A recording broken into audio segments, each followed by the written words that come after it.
Welcome everyone to the Club Officer Makeup Training. Today's training is for the treasurer role, and we are very happy to have as our facilitator today, Alan Zorister. Alan has been in Toastmasters for a few decades and has served in all officer positions and as area governor, division governor, and recently area director. Currently, he is in his second term as club treasurer for Pittsburgh Speakeasy Toastmasters. Also, for the past 16 years, Alan and George Marshall have co-produced District 57's TV show, Toastmaster Time. So help me welcome Alan Zorister. Okay. Well, I can see Steve. I hope Jim can hear me. Steve, some typical thing when you start off a class is saying, what is your experience? You're going to tell me you're a full-fledged accountant, you're a CPA, and you know all the treasurer tricks so far. Is that correct? Oh, you're nodding. I don't hear you, but you're nodding. Okay. So there's a number of things. I am not an accountant. I wound up in this position because, as happens frequently in Toastmasters, sometimes you're voluntold to do a job, and I wound up doing this and kind of enjoyed it. So I'm going to go through some of the basic slides. I've eliminated some of the slides, and I've added a couple of Excel slides that I use, that I created to help me out in my role. And I'm hoping we're going to hear you later, because I'd love to have some questions. That was one of my concerns of doing this Zoom training, is I love interaction. So let me go on. You've got my name there, email address, and phone number. So let's go ahead and move on here. So we're going to talk about what your treasurer roles are, your responsibilities, and some of your resources. It's fairly straightforward. Our job is fairly simple. We collect money and we spend money, and we document where we spend it. There's things we do in the club meeting, there's things we do outside club meeting, and then there's executive committee. And that I found is sometimes a challenge when I've done this in the past with another club, is that people thought that the money in the treasury or in their account was for them personally to spend. And that's not the case. That's not what you do in a nonprofit organization. So prepare a financial report. It's kind of straightforward. We're working with a few $100s a year, and that's it. But where do you spend your money? And we'll get into that when I get into one of the spreadsheets and talk about it. And I'd like to find out what your club needs to do or doesn't need to do. In the executive committee, you should be, or during the club meetings, you should be able to tell people, this is how much we have in our account, this is where we're at with our budget. Now that's a funny word, because a number of clubs saying, what's a budget? And again, I will get into that in just a little bit. All right. What we should be doing right now is collecting membership dues and providing options for online payments. Now, my club, we allow for PayPal, and it's convenient, but they do charge us about $2.22 for each member that joins. So our club dues are $66 every 6 months. If you're paying by PayPal, it's $68.20. So we don't let the club still gets their monies. All right. First, outside the club meeting, prepare a budget. So the first time I did this, I was thinking of language. I apologize. We did a WAG, and it's a wild guess. And then we did a SWAG, which was a scientific wild guess. I left off a word there. You look at, if you don't have previous records, you try and look at where we've spent money, you look at the history, and you come up with a budget. providing a bank card, bank signature card. One of the things that we have to do with most banks is you need to have a copy of the minute meetings where you were voted in as the treasurer. And that's what most banks will use, add your name to the signatory card. And that's one of the things that surprised some people. It's very simple. It's nothing complicated. You put something, you create something, you create a letterhead, and from there, that letterhead, you put on here was a club meeting. We voted in the following officers for this period of time, and you list potentially all of the officers, not just the treasurer, with highlighted where the treasurer is, and most banks will accept that. All right, the obvious thing, collect and pay dues. So you collect the dues from the club, it goes into your account. A certain amount of money, $45 per member, goes to international, the rest stays in your account. It says here we submit new member applications. I would prefer doing that myself, but sometimes the membership person does that, but they still got to get the money to you. I'm doing a big pause here because I see I'm doing something that George Marshall told me not to do. I'm looking over at the side where I can see your face, Steve, and I can see Terry's face, but the camera's right up there, and I should look here to have eye contact. I should know better. Anyway, issue checks for, the club expenses, and let's see. Outside the club meeting. Now, most clubs I've seen have not done an audit. I jumped down to the second item. Club audits would be where, other than the executive committee would look at what the expenditures are and basically sign off on them. If you had an expenditure for a $700 42-inch TV and it went to your home, that would be a no-no. Moving on, so the audit committee can be any other members. You could even ask somebody outside the club, but typically it's members within the club that are not on the executive committee.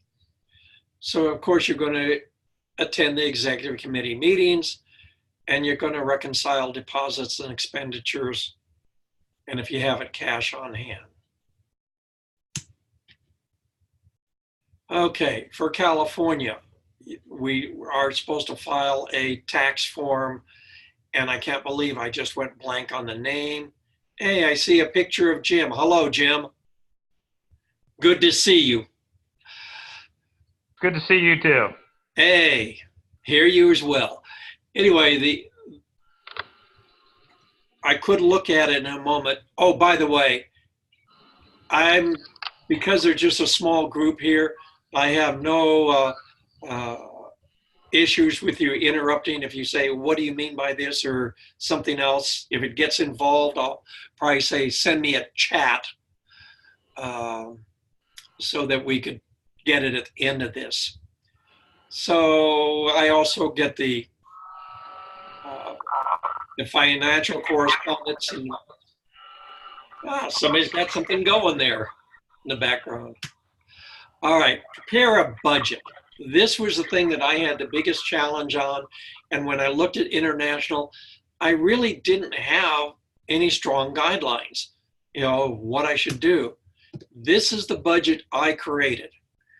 It's what it looks like. So I got everything covering the top part of this. I don't know if what you have on your screen showing what the items are, but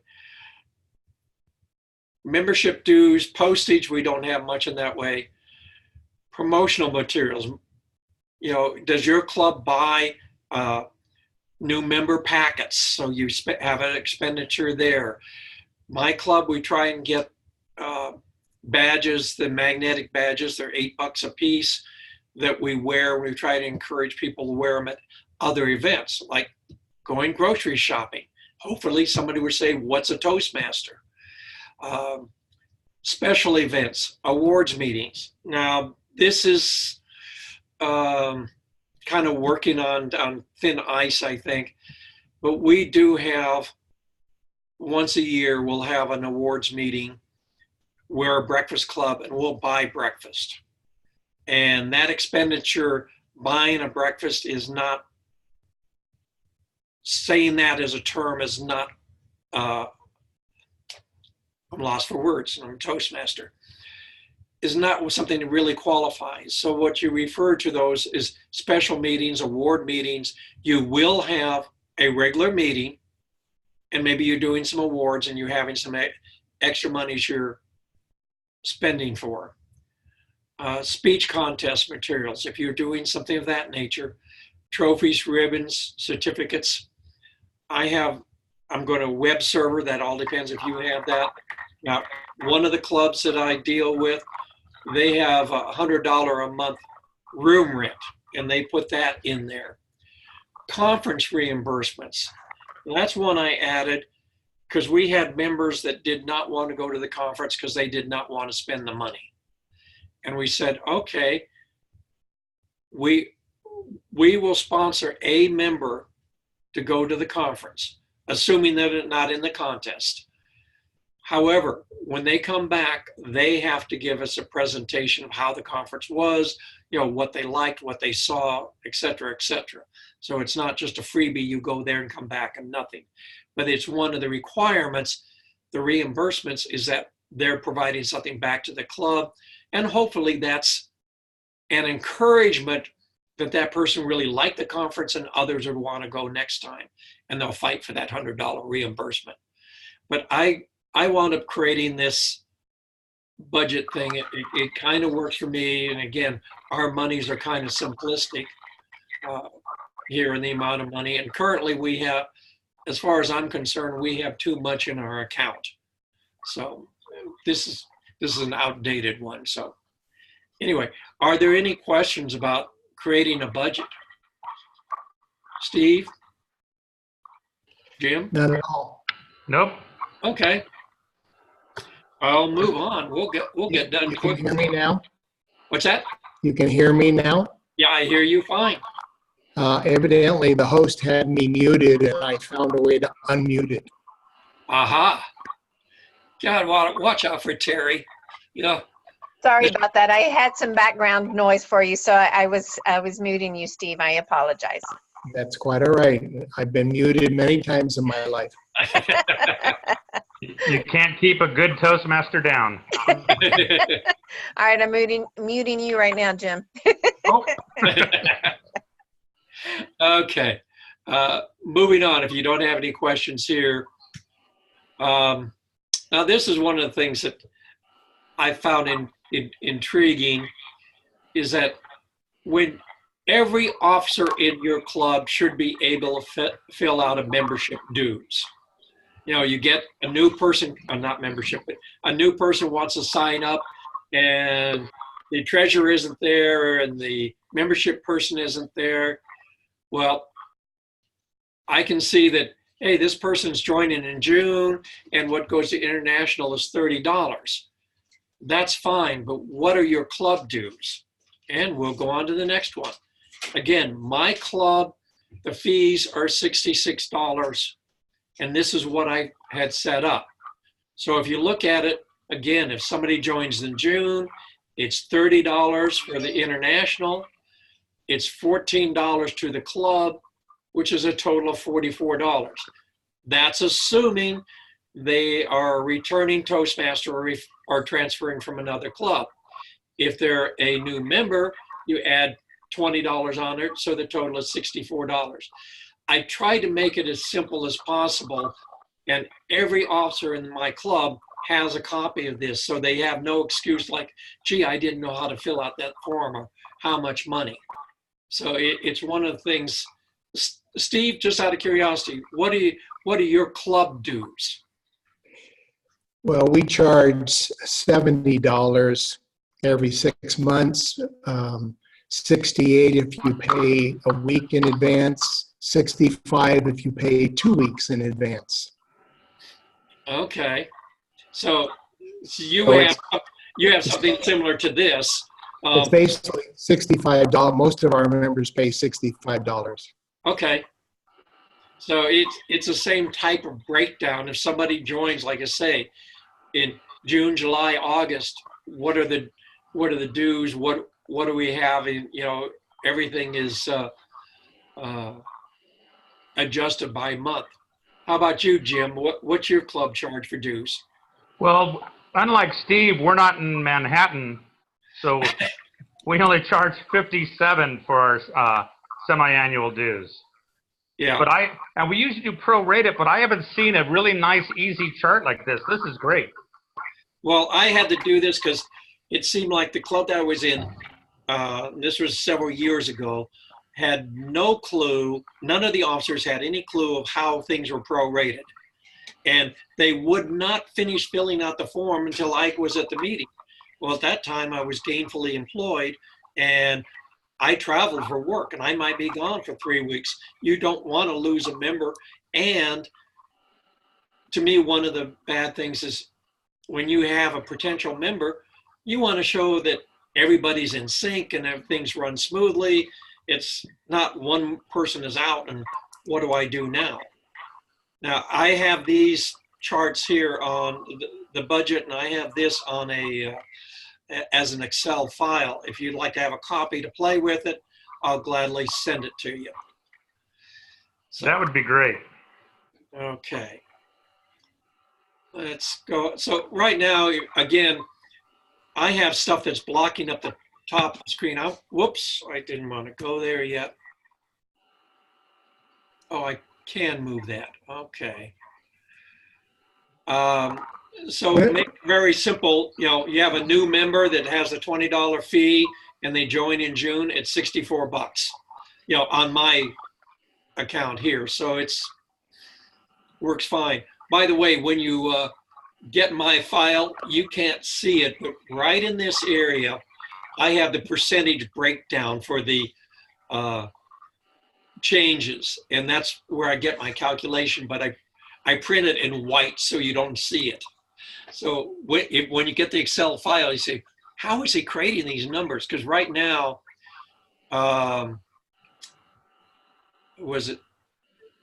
somebody said, oh, I was going to try and change things, and I can't because this is not my Excel at this point.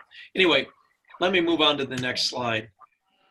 So Ellen, the one that you'll send us will be an Excel that we can plug. If we put, instead of 66 up here, if we put 57, will it automatically calculate the right numbers for us? Or It should. You should. And what you wind up doing is actually changing the club amount. So if you know Right. it's 45 there, and then whatever makes up the 57, you put that dollar amount in the club, then everything should calculate out. Got it. Great. Okay. Hopefully, if I did it right. All right, wrong way. No, executive committee. Okay, so this is same as a similar previous thing. You're doing the budget. What you really need to do is get the executive committee to agree on a budget. Once you've agreed on a budget, then you submit it to the club and get their vote on it. Because let's say you want to spend $200 on a projector or something. Does everybody agree? And if they agree, then that's part of the meeting minutes and saying, we had a forum and they agree on this budget. So, all right. I love this slide. How will you feel this responsibility? I'll go into the club and I'll still be breathing. No, you do these reports and you basically try to have fun with it, even though they're just numbers. And I heard my daughter come in with my grandkids, and my daughter is an accountant. And if I make snide remarks, she might come over and hit me or something. So I'll have to be careful. Who is available to help you? Do you have an accountant in there if you need to? And what materials and resources? That's coming up. Okay. Treasurer's resources. Okay, you're at club. sponsored officer training program. Read the materials. Yeah. Meet with outgoing executive committee. So, Steve, are you continuing from the previous year, or are you taking over from some other treasurer? I'm in my 4th year, Alan. Oh, okay. So you already have all of this data. How about you, Jim? This will be my 2nd year. Okay. I think I'll just go. You don't need to get started. Steve, you probably got to train me. Okay. I have done a couple of the trainings. Okay. Yeah, this is a formality for officer training. And we've talked about this before. Review your records, provide bank with a signatory card. By the way, on the signatory card, my club, we have 3 people on it. Myself, it happens to be the EVP, partially because she works within a few blocks of where the bank is and can handle some of the things. And as a backup, well, the president has it. I was, when I was the area director this last year, we had a club that unfortunately only the president was on the signatory card, and the president died. If you want to talk about a hassle, Nightmare. that was the only name on there. So hopefully you have others that's on the signatory card. Okay. Oops. All right. This is in the typical manual. I talk about some of the programs and what have you. You have the websites, and that's basically it. You guys have been doing this for a couple of years, so you know how it goes. Steve, I'm going to ask you a question again, since you're in the 4th year. Does your club actually have a budget? Oh, absolutely. And we review it quarterly.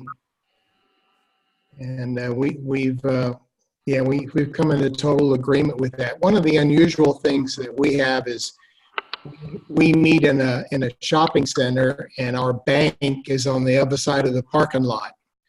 So we have the debit cards. Like, I have a debit card that allows me to do everything. Right. But we have a debit card that only allows you to make deposits. Oh.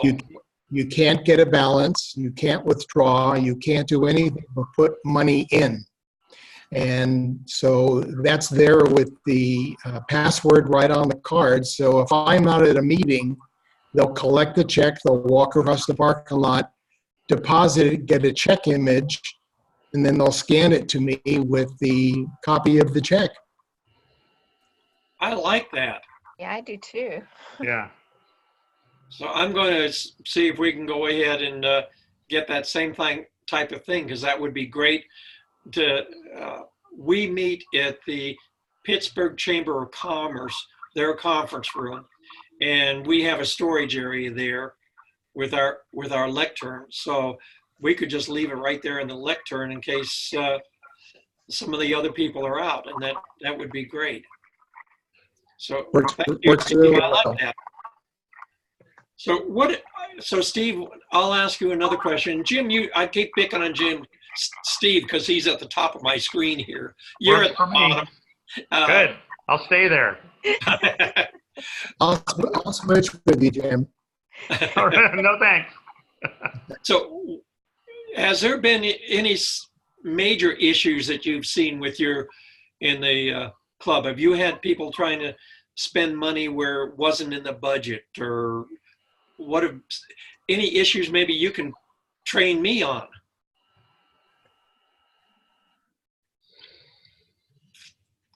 Jim? Which one are you asking? Are you asking Jim? That's for Steve?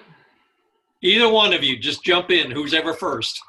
All right, well, I've got the only debit card, and we don't have a budget actually set up. We don't spend very much money. You know, we have our installation of officers that we spend a little bit of money on. We have a club Christmas party, but usually everybody pays their own way for the Christmas party. The club doesn't pay for that. And then, you know, we buy the ribbons and we buy a few, materials, but for the most part, we don't spend very much money. So, and no, we don't have, we've got 3 people on that they can sign checks so that if I'm gone, they can go to the bank and do something, but I'm the only one that actually has the debit card. Makes sense. Yeah. Yeah, every one of our board members knows exactly what the budget is for their area. We also sponsor a youth group at Kaiser during the summer. Okay. So we'll buy ribbons for them or little trophies, manuals. We'll pay for a lot of different things for that club. And sometimes there are more people attending, so there's more expense, but they always check and see if it's within the budget. And of Okay. course, we've agreed to a 5% floater above any budget amount. So it works pretty well. It sounds great. I like that. So Jim, I was just playing with numbers here. So I believe you said your club dues are $57. Correct. So that's basically $12 from each member's going into your account. Correct. So if your club has 20 members, that's $240.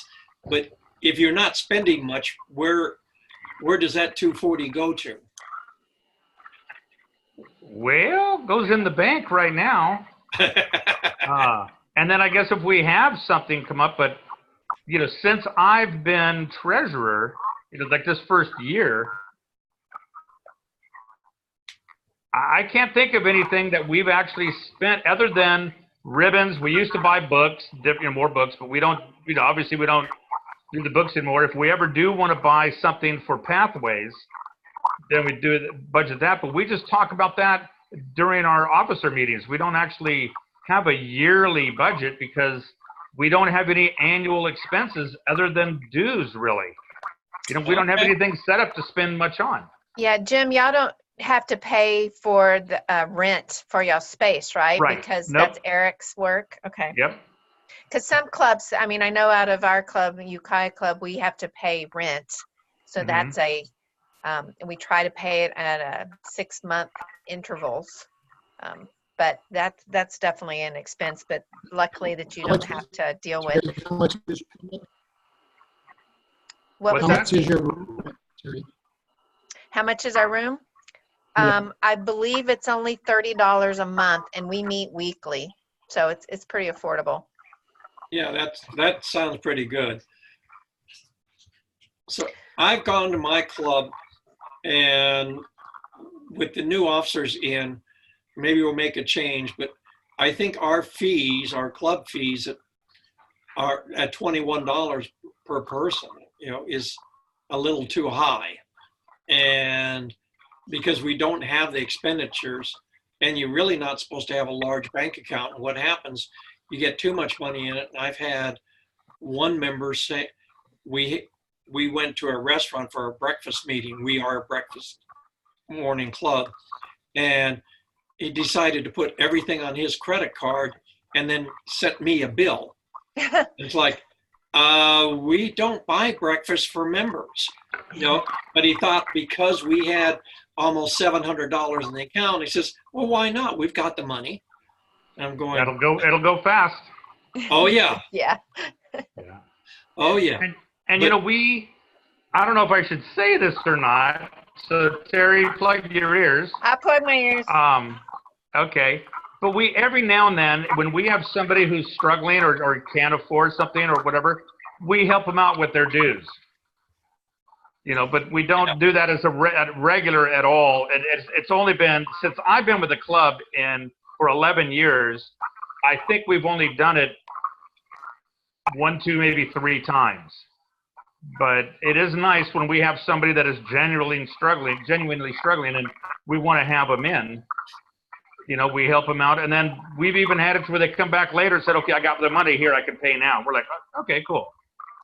And Jim, and that's not unheard of in the Ukiah Okay. Club. We also have like a scholarship type of policy, and we did write it out. So if people wanted to request that because of a hardship, there were parameters. So it was only for a certain amount of time they had to do so many speeches, if they were a new member. So that's perfectly fine. I think that Okay. it's you can either do it on a case-by-case basis like that, or if the club wanted to do some sort of scholarship policy with parameters, and Okay. have that as an offering. We had some first five, I forget, AmeriCorps. We had some AmeriCorps students, and that was one thing, is that they really couldn't afford the dues, and that was a great way to get them assimilated into the community. Yeah. And then once they did get jobs, if they stayed, they could continue with the membership and pay at that point. But I think that's a great idea, Jim. Yeah, yeah. And again, you don't want to kick anybody out. Well, sometimes you kind of wish people would shut up, but Jerry, but for the most part, you want to get everybody a chance to be in and join. It's a great organization, and it really does help people get a leg up to get a job. So, we're all about doing what we can to help people. Right. We have one unusual, you can call it a scholarship. If you belong to our club for 20 years and you're over the age of 75, we waive the club portion, and they only pay the 45 for TMI. Oh. And That's a great idea. We're now moving to our third participant over all these years. Wow. Hey, I think I like that club. I wouldn't be the oldest member. But I like the term that you use, Terry. I think I will throw that in my budget, and that's a scholarship. Yeah. It's something that's defined and not at the moment, but we try not. I would think we try not to encourage people to say I can't pay, but it Right. would have to be the executive committee says yes, we'll release those funds for that thing, but because it's in the budget. And it's voted upon, then I think it's something that there's no questions. Right. Yeah. And I think also making sure those parameters are there as far as what the member has to do to get that. So I think we had in there that they had to write a letter as far as explaining why they want to submit for the scholarship. And then so many speeches have to be given within a certain amount of time or something. So that they have some skin in the game as well. Yeah. I like that. Yeah, I've had my letter declined every 6 months for the last 4 or 5 years. One of the other things that we found out works well for us, any new member who joins within 60 days of the end of the 6-month cycle, we have them pay the next 6 months. So they're really paying for 8 months, because we've had a lot of people say, well, I just wrote a check, Yeah. a month or two ago, and now you're asking for money again. So anything in the last 2 months, we go ahead and give them that discount of $5 because they're renewing, and we get them to pay 8 months or 7 months instead of just the 2 months and then pay again. Because it was upsetting a lot of people, they got that extra 20 to start with TMI. Yeah. It So sounds almost like you're a bait and switch. Yes. You charge them, I don't know, $25, $30, and then 2 months later or a month later saying, okay, now you owe another 60. It's like, Yeah. wait a minute, where did that come from? So it just sounds bad. Right. Yeah. So that's a great way to do it. That is a great way. Alan, I have a quick question for you about the PayPal. How did you set up your PayPal account? Is it pretty simple just to go on the website? It's relatively simple, and what I like is that once I set it up, then it's actually was set up before me, so I got to use it. But playing with it and using it, I can send out invoices to individual email addresses and so forth, and if somebody pays on there, it shows up that this person's paid. I can resend an invoice if necessary, so it's kind of convenient. And I would say 50% of our members pay by PayPal. Wow. Good. And that comes directly to the club, correct? It goes directly into the club's bank account. Okay, so then you get the club dues and the international dues International. at the same Yeah, time. and then once, let's say, Jim, once you paid the membership dues for the club, I would go ahead and pay the $45 to international, saying you've renewed. Uh-huh. Okay. So Jim, when I was talking to Greg Scott from your club, he mentioned that some members go on to Toastmasters International, pay their international fees online, and then just give you a check or something just for the club amount. Is that how you guys do Right. it? Yep. Give us cash or a check, whatever.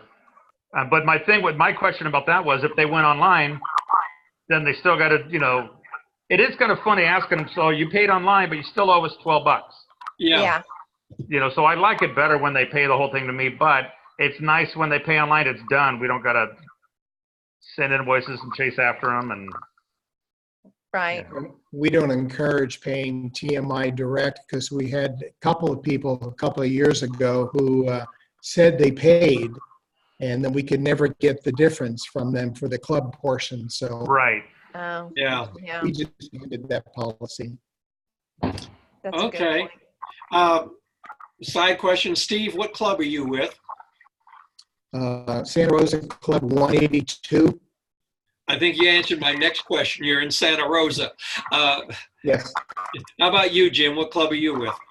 I'm in Tenacious Talkers in Lakeport. Lakeport, is that? Where is that Like located? Clear Lake. We're about Okay. an hour and 15 minutes or so northeast of Santa Rosa. Okay. Yeah, gotcha. And how about you, About Terry? 45 minutes east of Ukiah. Yeah. All right. And I'm in Ukiah, so I'm in Ukiah Toastmasters Club. So I've, who knows, I might come by and visit you guys one of these days. I just recently got a motorhome, and I'm going to be doing some traveling. I'm going to a meet up in Oregon, and I've said when I'm doing some of my traveling, depending on where I'm at, I'm going to look up and see where there's Toastmaster clubs and stop in, because if I visit with you, Terry, at your club, and I say, hey, I know what AAA and Google say that I should visit, but what do you think I should see here in the Ukiah area? Or where's that wonderful hole in the wall restaurant? Yeah. We could Anyway. certainly help you out there. All right. I put on the opening screen again. There's my email address on there. If you want me to send you a copy of my Yeah, Alan, why don't you send both that dues template as well as, if you don't mind, sending me the budget template? If you'll Sure. send me both of those, I'll make sure that Jim and anyone else that would like that Okay. can Sounds utilize it. great. That would be awesome. Perfect. All righty. If there's no other questions, I guess, Well, I have one comment for you, Alan. yes. If you come up, do not drive your motorhome over the Hopland Grade, Highway 175. You Good will advice, Jim. you will hate us and you'll never come back. If you're coming up, talk to me. I'll give you directions. I'll coach you in. Well, one of the things that I did when I was selecting a motorhome, you say a motorhome and people think of these big diesel pushers or a school bus type thing. Mine is actually based on a ProMaster van. Okay. So it's only 21 foot in length. Okay, you can do it It's then. good for one person. Yeah. But if you got somebody sitting in the passenger seat, they're probably going to be throwing up. This is really windy. The only person, well, currently, even though I'm talking about District 57, I'm a member of two clubs. The other club is Carson Communicators in Carson City, Nevada, which is where I live right now. And I go back and forth on a highway called Highway 88. I don't prefer 80 except in the winter. They're better at keeping the roads clear. I don't care for 50, there's too many trucks. And 88 has a lot of curves, and the only thing in my passenger seat occasionally is my 19-year-old cat who just doesn't give a darn. Like the one sitting right next to me right here? As long as the litter box is, yeah, as long as the litter box is clean and there's food in the dish, They're that's happy. all they're concerned about. Yep. All righty. Well, Terry, I will send the forms to you. Thank you, and I'll get those out. And Great. thank you for attending, and thank you very much, Alan, for facilitating the treasurer training. Yeah. Again, this was recorded, so for those clubs that need to get their treasurer officer trained, this will be up on YouTube. So thank you all. very great. Okay, As wait. I'm looking off to the side. Can you put a picture of like Brad Pitt or Bradley Cooper over my face? Sure, no problem. I'll do that editing for you, Jim. Okay, thanks. Why not just put the cat up there instead? There you go. That's the best looking one of all. And Steve, it looked like you were going to jump in a moment ago with a comment. I was just going to say, I think you're all cool cats. All righty. Well, Have a thank good you night. much. And you guys